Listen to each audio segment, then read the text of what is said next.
Kepatuhan Kiai Utsman Al-Isyaki berbuah kemuliaan. Kiai Utsman, ayah Kiai Haji Asrori Al-Isyaki, sejak menjadi santri sudah terkenal ketakdimannya kepada gurunya, Kiai Romli. Saking tawaduknya dan takdimnya, setiap Kiai Utsman sowan ke Mbah Kiai Romli di Jombang, Kiai Utsman jalan kaki dari dalamnya di Surabaya ke Jombang. Cerita ketakdiman lainnya, pernah suatu hari, di pagi hari, Kiai Utsman sudah sampai di dalam Mbah Kiai Romli. Kiai Utsman menunggu Mbah Kiai Romli di teras luar pintu. Mbah Kiai Romli tidak tahu kalau ada Kiai Utsman. Ketika Mbah Kiai Romli keluar, ternyata Mbah Kiai Romli hendak pergi ke Tebuireng menghadiri sebuah acara. Mbah Kiai Romli langsung berpesan ke Kiai Utsman. "Sek yo men, aku tak nang Tebuireng diluk, awakmu ente nono nang kene, sebentar ya men, aku ke Tebuireng sebentar, kamu tunggu saja di sini." "Inggih, Yai," jawab Kiai Utsman. Ternyata waktu di Tebuireng, Mbah Kiai Romli lupa kalau di rumah ada Kiai Utsman yang sedang menunggu. Sampai akhirnya, Mbah Kiai Romli pulang menjelang maghrib. Sesampai di rumah, Mbah Kiai Romli kaget, ternyata Kiai Utsman masih di tempatnya dengan posisi yang tidak berubah menunggu dengan sabar kepulangan Mbah Kiai Romli dari Tebuireng. "Ya Allah, awakmu ket mau ngenteni nang kene. Ya Allah, kamu dari tadi tetap menunggu di sini." "Inggih, Yai," jawab Kiai Utsman.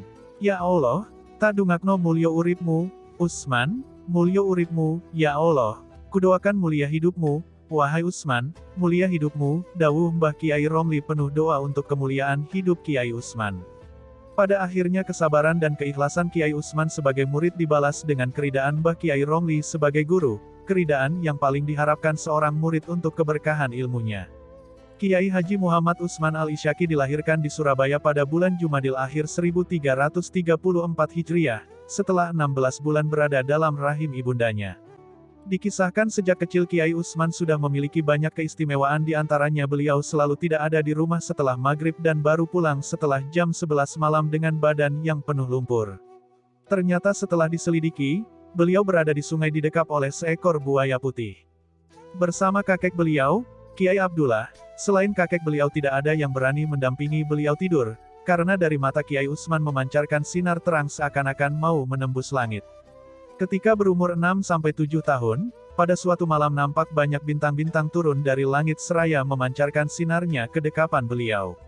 Sejak Kiai Utsman berumur 4 tahun, setiap jam 3 malam beliau keluar rumah menuju Masjid Jami Sunan Ampel Surabaya diantar kakak beliau Nyai Khadijah untuk membaca tarhim.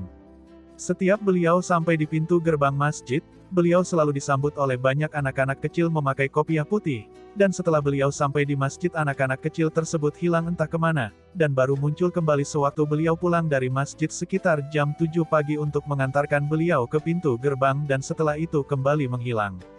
Ketika berumur 13 tahun, Kiai Utsman mulai mengalami kasyaf dengan mampu melihat Ka'bah di Makkah secara jelas dari tempatnya berdiri. Bahkan kemudian Kiai Utsman mampu melihat perwujudan manusia menurut amalannya, ada yang berwujud anjing, babi, kera, dan sebagainya. Kiai Utsman menghabiskan masa kecilnya untuk mengaji kepada banyak ulama di sekitar lingkungan tempat tinggalnya. Pesantren pertama yang disinggahinya adalah pesantren yang diasuh oleh Kiai Khozin Siwalan Panji. Tidak lama kemudian Kiai Utsman pindah ke pesantren yang diasuh oleh Kiai Munir Jambu Madura. Selanjutnya beliau mondok di pesantren Tebuireng asuhan Hadrah Syekh Kiai Hasyim Asy'ari, dan akhirnya Kiai Utsman memantapkan hatinya untuk memperdalam ilmunya kepada Kiai Romli Tamim Rejoso Peterongan. Ketika Kiai Utsman menjadi santri di pesantren Rejoso, beliau sering dikunjungi oleh Nabi Khidir alaihi salam, sehingga beliau melaporkan hal ini kepada Kiai Romli dan dijawab oleh Kiai Romli, "Mengapa tidak kau minta datang kemari Utsman?" Kiai Utsman pernah bermimpi berjumpa Kiai Hasyim Asy'ari, dan Kiai Hasyim berpamitan kepada beliau dengan mengatakan, "Saya duluan ya Utsman." Dan keesokan harinya Kiai Utsman mendapat kabar kalau Kiai Hasyim meninggal dunia. Pada suatu hari, Kiai Utsman dipanggil menghadap Kiai Romli pada jam 2 malam untuk dibayat menjadi mursyid tarekat Qadiriyah Naksabandiyah. Pada saat itu Kiai Utsman berkata, "Tidak kuat Kiai." Tetapi Kiai Romli tetap melaksanakan niatnya itu atas perintah Allah. Kemudian beliau mengusapkan tangannya di atas kepala Kiai Utsman, seketika itu pula Kiai Utsman jatuh pingsan dan langsung jazab. Selama 1 minggu Kiai Utsman mengalami jazab, tidak makan, tidak minum, tidak tidur, tidak buang air besar dan air kecil serta tidak sholat. Wajah Kiai Utsman menjadi indah sekali bagaikan bulan purnama, tidak seorang pun berani menatap wajah indah Kiai Utsman yang penuh karisma itu. Setelah 1 minggu mengalami jazab, Kiai Utsman berkata kepada Kiai Hashim Bawean, nanti malam akan banyak sekali tamu-tamu yang datang, tidak perlu suguhan makanan atau minuman.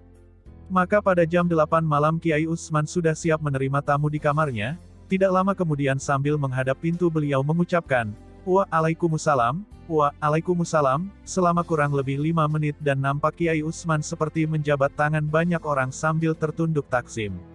Mulai hari ini, saya ditetapkan sebagai mursyid langsung oleh Syekh Abdul Qadir Jailani dan Nabiullah Khidir serta oleh para masyaikh tarekat Qadiriyah Naksabandiyah. Dan sejak sekarang saya diizinkan untuk membayat, kata Kiai Utsman sambil menyerahkan sepucuk kertas kepada Kiai Hashim Bawean. Dan ketika itulah Kiai Hashim Bawean bergegas ke dalam Kiai Romli untuk mengantarkan sepucuk kertas tadi. Dan Kiai Romli menemuinya di luar rumah seraya berkata, ada apa? Ada apa? Ada apa? Ketika Kiai Romli membaca sepucuk kertas itu spontan beliau berkata, Alhamdulillah, sekarang saya punya murid yang bisa menggantikan saya. Kiai Utsman sangat dicintai oleh para habaib dan ulama besar di zamannya, di antaranya Habib Abu Bakar bin Muhammad As-Segaf, Habib Abdul Qadir bin Ahmad Bilfaqih, Habib Ali bin Abdurrahman Al-Habsyi, Habib Ali bin Husain Alatas dan Habib Salim bin Ahmad bin Jindan. Pada suatu hari Kiai Utsman bersilaturahmi kepada Habib Abu Bakar As-Segaf dengan berjalan kaki dari Surabaya ke Gresik di tengah-tengah hujan lebat, ditambah petir dan angin yang berhembus kencang. Ketika Kiai Utsman sampai sudah larut malam dan dalam keadaan basah kuyup, sementara penjaga pintu mengatakan kalau Habib Abu Bakar As-Segaf sudah menunggu kedatangan beliau dengan penuh kegelisahan dan kekhawatiran. Sebelumnya Kiai Utsman sudah mempunyai hubungan khusus dengan Habib Ali bin Abdurrahman Al-Habsyi Kuitang. Dikisahkan, Kiai Utsman mendapatkan foto melalui Habib Ali Al-Habsyi. Pada suatu ketika menjelang wafatnya Habib Ali Al-Habsyi berkata kepada Kiai Utsman, kunci kutub saya serahkan kepadamu wahai Syekh Utsman. Kiai Utsman juga dekat dengan Habib Ali bin Husain Alatas Bungur. Habib Ali Alatas pernah berkata, wahai Syekh Utsman, engkau dari keluarga Nabi. Kekhalifahan Syekh Abdul Qadir Jailani ada di tanganmu. Dan pada kesempatan lain Habib Ali Alatas mengatakan, sungguh Syekh Utsman di mahsyar nanti sangat dekat dengan Nabi Muhammad SAW. Habib Salim bin Ahmad bin Jindan pernah ditanya Habib Ahmad bin Hamid Al-Habsyi, apa yang menyebabkan para habaib begitu mencintai Kiai Utsman? Habib Salim pun menjawab, Kiai Utsman termasuk keluarga Rasulullah SAW, darahnya adalah darah saya ini dan darah habaib lainnya, maka ciumlah tangannya apabila kau bertemu dengannya. Habib Abdul Qadir bin Ahmad Bilfaqih pernah bermimpi berjumpa dengan Rasulullah yang sedang menemui 2 orang lelaki dan Rasulullah bersabda kepada Habib Abdul Qadir Bilfaqih, keluargaku banyak tersebar di tanah Jawa. Di antaranya adalah 2 orang ini yaitu Romli dan Utsman. Kiai Haji Muhammad Utsman Al-Isyaki wafat pada hari Minggu tanggal 5 Rabiul Akhir 1404 Hijriah, tanggal 8 Januari tahun 1984 Masehi di Rumah Sakit Islam Surabaya dan dimakamkan di Pondok Sepuh Jatipurwo, Surabaya. Sementara estafet kemursyidan dilanjutkan oleh putranya Al-Arifubillah Al-Makfurlah Kiai Haji Ahmad Asrori Al-Isyaki.